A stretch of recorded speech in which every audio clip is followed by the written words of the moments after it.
నమస్కారం అండి. ఇది ఈస్ట్ ఫేస్ రోడ్డు ఉంది.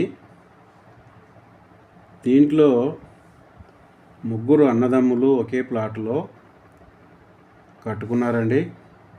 3 పోర్షన్లుగా. ఇదొక పోర్షను, ఇదొక పోర్షను, ఇదొక పోర్షను. అయితే వారు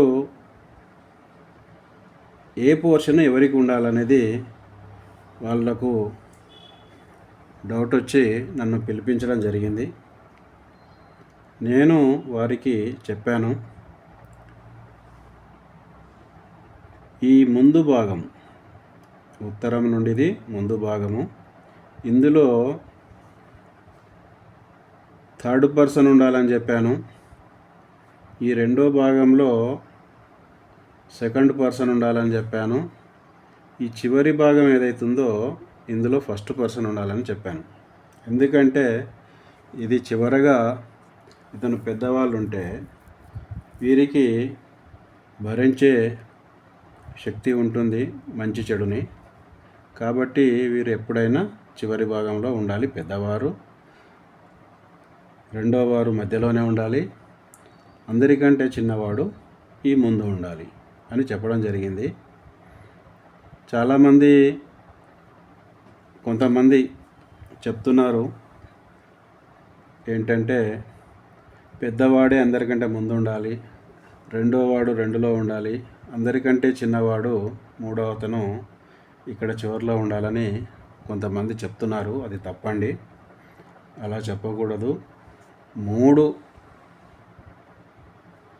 వరుసలుగా ఇలా కట్టుకున్నప్పుడు ఒకే ప్లాట్లో అన్నదమ్ములు, అందరికంటే చిన్నవాడు ఉత్తరం భాగం నుంచి ఫస్ట్ ప్లేస్లో ఉండాలి, రెండవ దాంట్లో రెండవ అతను ఉండాలి, ఈ మూడో భాగంలో ఫస్ట్ పెద్ద కుమారుడు ఉండాలి. ఇది క్లియర్ కట్గా వాస్తు పుస్తకంలో, గౌరవ తిరుపతి రెడ్డి గారి వాస్తు పుస్తకంలో రాయడం జరిగిందండి. అలా ఉండడం శ్రేయస్కరం. ఎందుకంటే ఈ మూడోది భారాన్ని మోసే ఇల్లు కాబట్టి, పెద్దవారికి భారాన్ని మోసే శక్తి ఉంటుంది కాబట్టి పెద్దవారు ఎప్పుడైనా ఇక్కడ దక్షిణ భాగంలో ఉండాలి చివరికి. ఒకవేళ ఇవి 3 అంతస్తులు ఒకదానిపైన ఒకటి కట్టిరు అనుకుందాం, అప్పుడు కూడా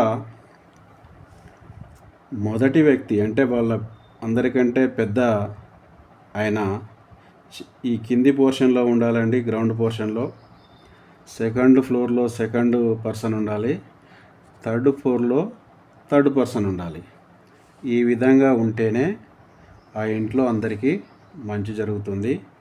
ఇది గమనించాలని నా కోరిక. థ్యాంక్ యూ అండి.